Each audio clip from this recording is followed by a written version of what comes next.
Welcome to your workout. For this exercise, you will complete 3 sets of 15 repetitions each. It's crucial to maintain proper form throughout. Keep your core engaged and back straight. Between each set, take a rest period of 30 to 45 seconds. Use this time to take a few deep breaths and hydrate if needed. Now, let's talk about the benefits of this routine. Performing exercises in this set and repetition structure is excellent for building muscular endurance. It helps in toning your muscles and improving overall stamina.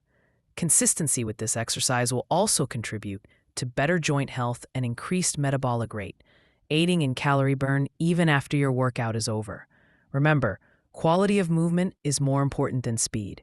Focus on controlled motions, feeling the muscle engagement with each repetition. If you enjoyed this workout video, please support us by subscribing to our channel, liking this video, and sharing it with your friends.